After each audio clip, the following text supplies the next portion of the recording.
So a lot of times I'll hear people say, and they'll be like, you know, exercise is boring. I just don't like exercise, you know, like you do.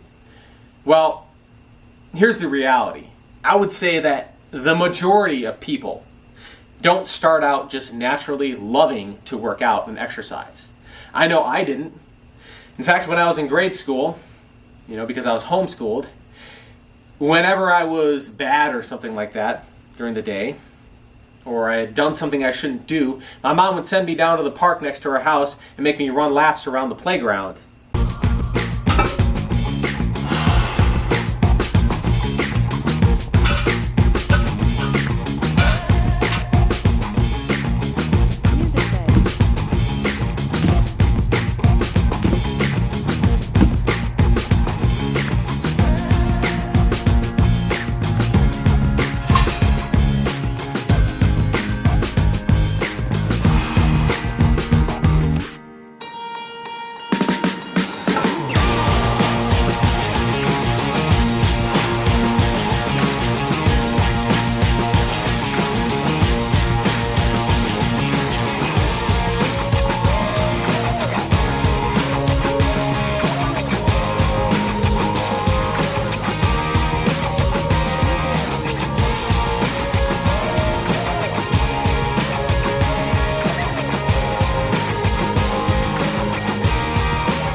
Hey guys, Aaron Kubitz, personal trainer, functional aesthetics EC, helping average guys perform better inside and outside the gym. So today I want to talk a little bit about something that's been on my mind the past couple of weeks as I have transitioned from my previous role, working a labor job, to going full-time in my fitness business. So I want to also preface this video as well by saying, because the title of the video had to do with emotions and stuff, right? And I want to preface it by saying that emotions are not bad, right? Having emotions doesn't make you weak, doesn't make you not manly. Emotions give power and energy to the actions that you take. What is important is to make sure that that power and energy is directed in the right direction. That you are making decisions not based upon the emotions that you have, but upon sound principles. So, children, and oftentimes women, will make their decisions based upon emotions that they might be feeling in that moment, right? And men can also fall into this trap as well. However, as a man, we have a greater capacity to be more logical and more rational. And so it is our responsibility to have control over our emotions and to make rational decisions so that we can chart the course for, first and foremost, for our own lives, be effective in our own lives, and then be able to keep the people and resources that have been entrusted to us off the rocks. So some people are going to have more responsibility than others. Some guys are going to, be responsible for themselves. Make sure that you show up to work on time. You do the work that is expected of you. You get your work done on time, right? You are a productive member of society. Other guys will have a little bit more responsibility. They'll be responsible for their children and their wife, right? And their family, and making sure that they are provided for. Other guys will have a little bit more responsibility yet. There'll be a responsibility for the members of their team if they're a manager, right? They might be responsible for the company if they're the CEO. If you are the owner of a business, your responsibility for making sure that business survives, right? And you have responsibility over your managers and your employees and stuff like that. So there's various different levels of responsibility you might have, but before you can have any level of responsibility over anybody else, you first have to be able to manage your emotions, thereby having responsibility and power over your own life. Okay, so this is a little bit philosophical, and you might be wondering, why on a fitness channel am I talking about all this stuff? I mean, there's a lot of other guys out there talking about similar things to this, and it should be common knowledge that this is the responsibility of a man. So why am I talking about this, and how does this relate to your fitness goals? Well, as I said at the beginning of the video, this is something that I've been thinking about as I've transitioned between different kinds of jobs. So in my previous role, I was on my feet the majority of the day, moving around, fairly active, right? Now in my current role, the majority of the day I'm either sitting or standing behind a desk. And initially, it was very hard for me to sit still for more than an hour at a time, right? And it was hard in like my mental stamina to be able to produce for long periods of time. It was also hard. And so I'd have to get up and fidget and move around, right? Well, over time, as the weeks progressed, I found it easier and easier to sit, and I also began to enjoy the mental stimulation, and I was also able to do more and more, right? And so what I found was, since something that I've noticed in my life is that the body will very often follow what the mind is thinking, right? So if I'm thinking in my mind that my top priority is that I need to be working out and I need to be getting in shape, right? My body will feel like this energy. I need to go out, and I'll start feeling like I need to go do those things, right? But if I'm in the zone and I'm very interested in the work that I'm doing or whatever I'm producing, it'll be harder for me to get psyched up to go out and go do some exercise, right? I don't want to break that focus. I got to be in this zone, right?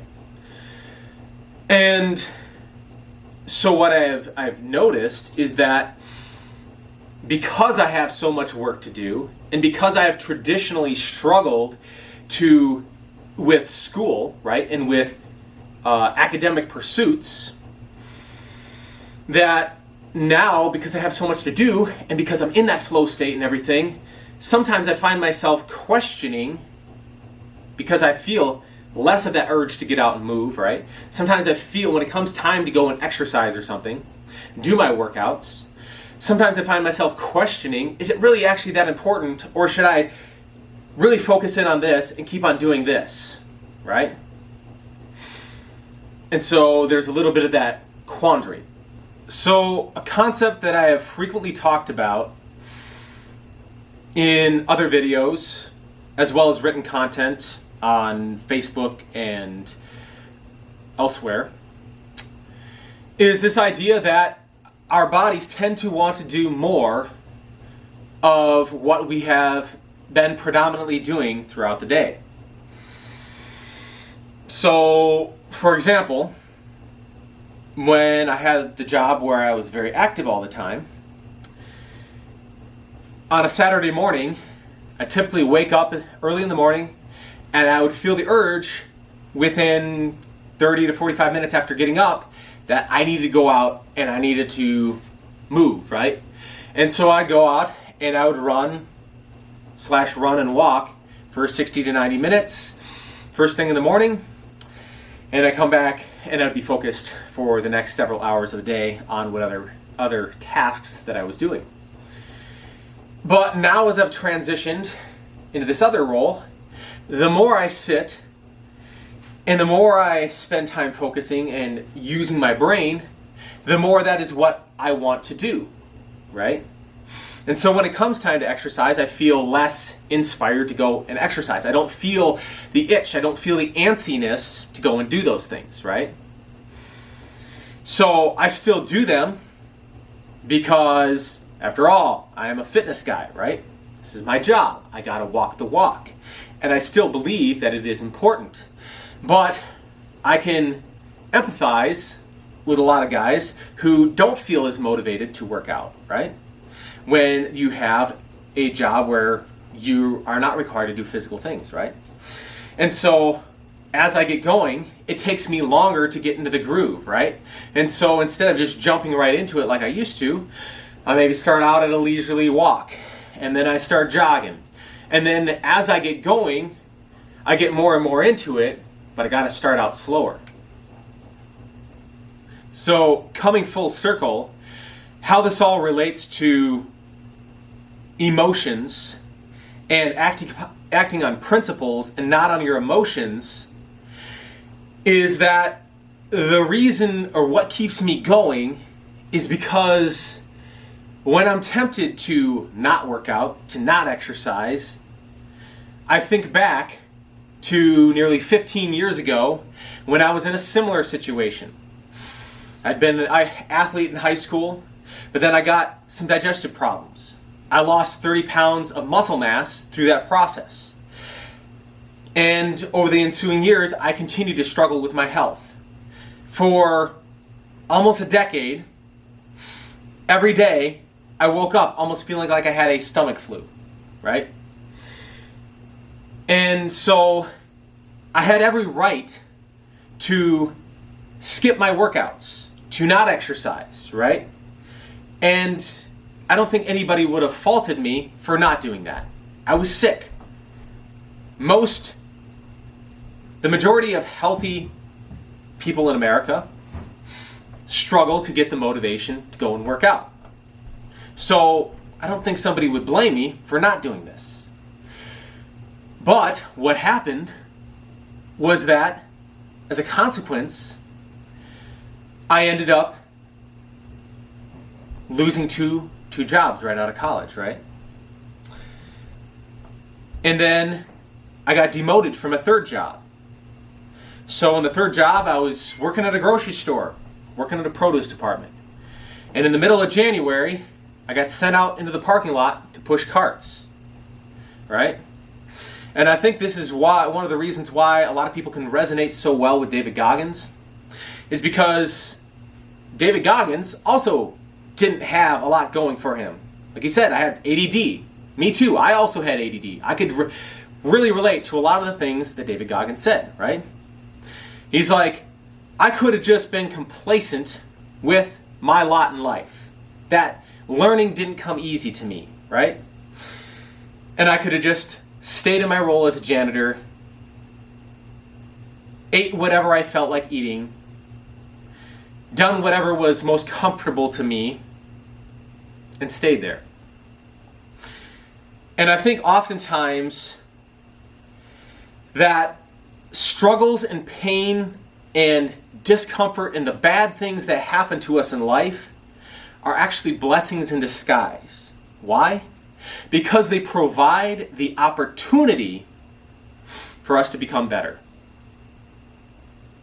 It's not a guarantee that you're going to become better. It's the opportunity. You have the choice in any instance, like Viktor Frankl said, between stimulus and response, there is a gap.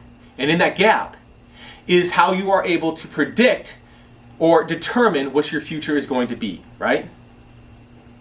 And so the problems that happen to us are an opportunity for us to wake up and say, hey, it's time to get better. It's time to rise to the challenge. And so for me, I was like, it's do or die time.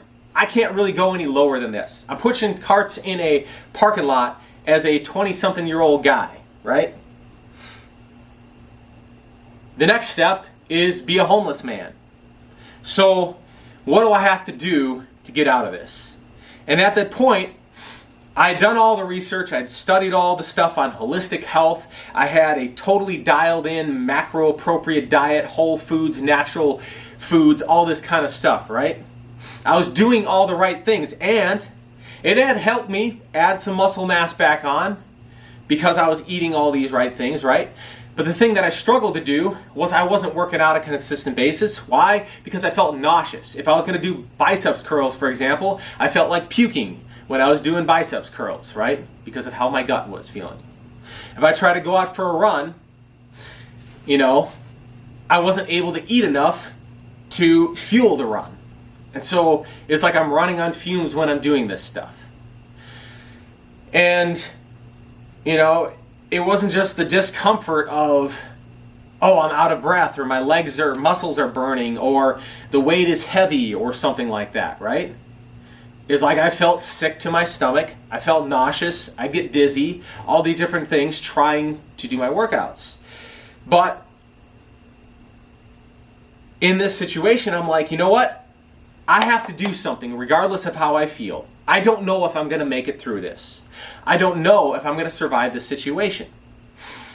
And so what I did was I took that knowledge of what I knew about bodybuilding, right? When a bodybuilder diets down for a competition, what's the first thing that they start to remove from their diet? Carbohydrates. Carbohydrates are not an absolutely essential nutrient, right?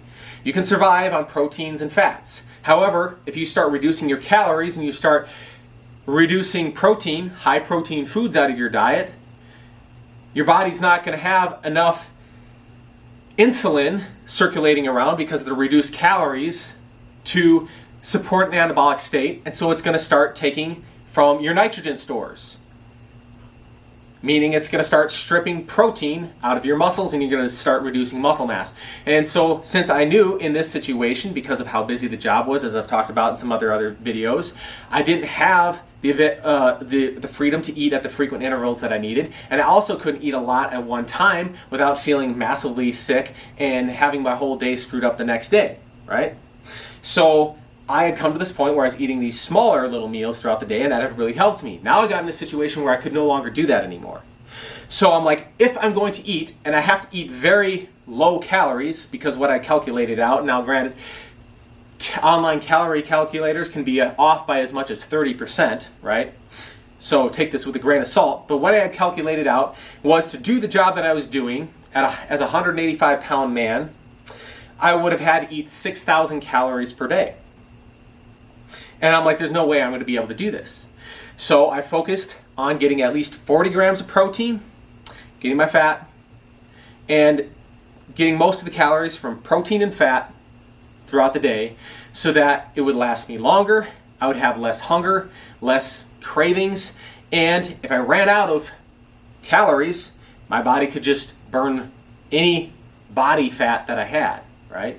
Every pound of fat has about 3,500 calories, roughly. So even if you're like Bruce Lee level leanness, you can go a day or two or whatever, and you're not going to die of starvation because you have enough fat on your body to sustain that. So the funny thing was, going into this, I had greatly reduced my calories. I'm eating 1,000 calories or less per day.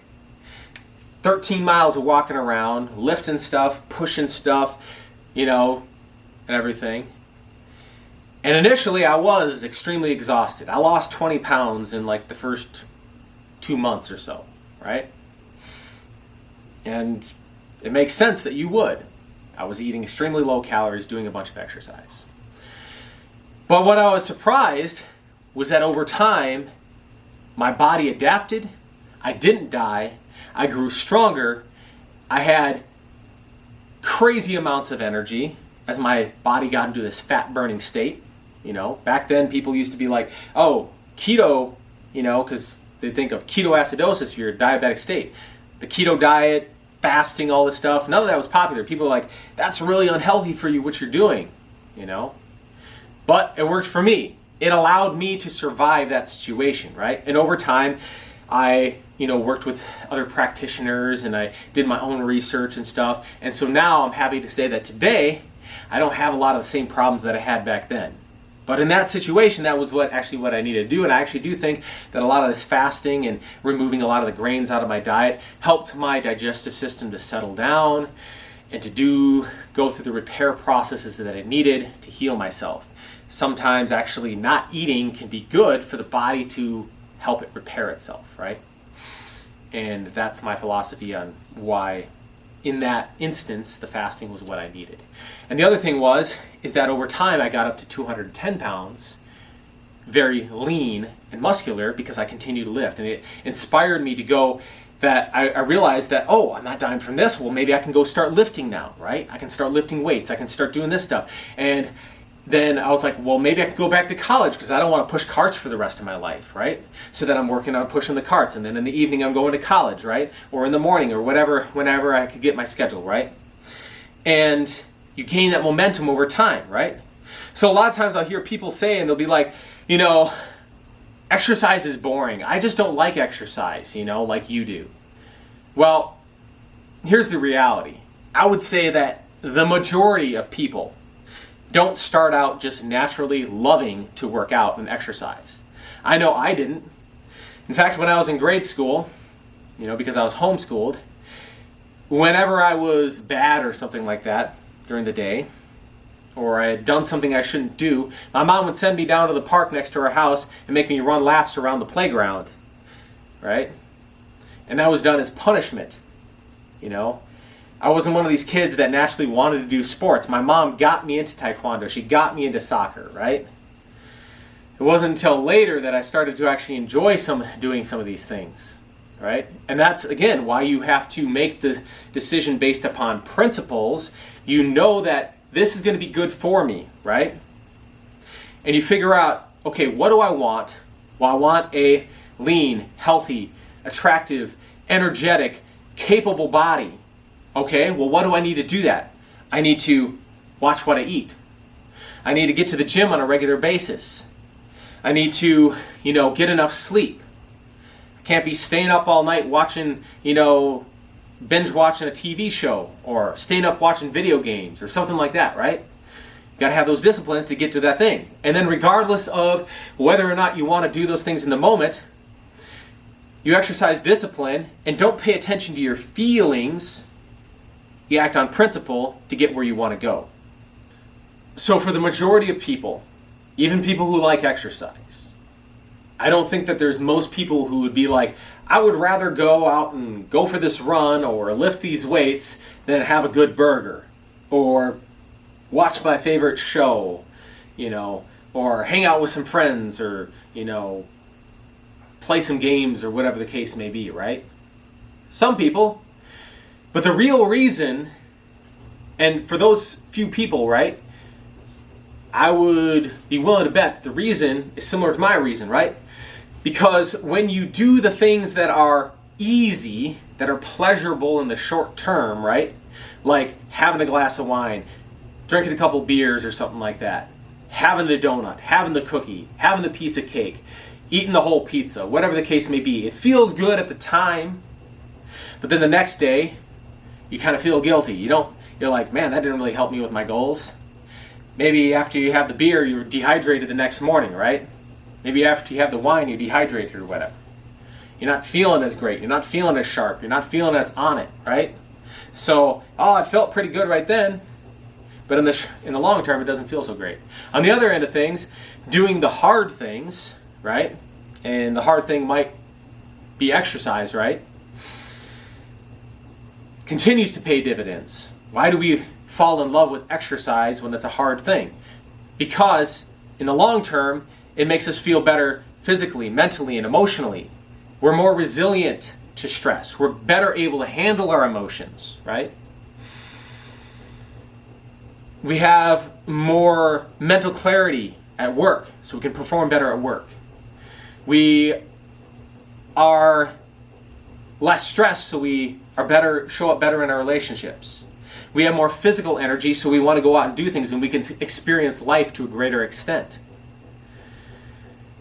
And so the other hard things in life, when you do those, the hard things like exercise, are less daunting, are less difficult. Right? Remember years ago I was reading a Men's Health magazine, and there was an ex-NFL football player who'd become a fitness model, and he would still train like he did for football though, and he would have these massive, like crazy leg workouts where he just obliterate himself and just like until he was barely able to walk. And he's like, I know that from an aesthetic standpoint, that my physique and my body could look better, right? if I didn't really just beat myself down so much, like with David Goggins, right? You don't need to do David Goggins kind of stuff to have a good looking physique, right? Most of why he does that is for the mind, right? Your mental, right? And that was the same reason this guy did. He's like, I know that if I can handle this, anything else that I face in life after I walk out of that gym is going to be a walk in the park, right? And so in closing, the number one way to improve your life, improve the quality of our lives, is simple but not easy. It's simply to do the things that we already know that we should be doing, but we don't feel like doing. Fulfilling our responsibility to those who depend on us begins with making and keeping commitments to ourselves. So that's all I've got for you guys today. Hopefully you found it inspiring. Again, it's probably something that you already knew you should be doing, but sometimes you got to have a rah-rah, pump you up sort of speech to help you with that. A little bit of a departure from my normal way of talking about things. I hope it helped you out. If you liked the video, hit that like button. If you'd like to see more content like this in the future, related to athletic performance, losing body fat, building muscle, avoiding injuries, and if you do get injuries, how to work around them and recover from them, consider subscribing to the channel by hitting the button in the lower right-hand corner of the screen. We'll see you all next time for more health and fitness information.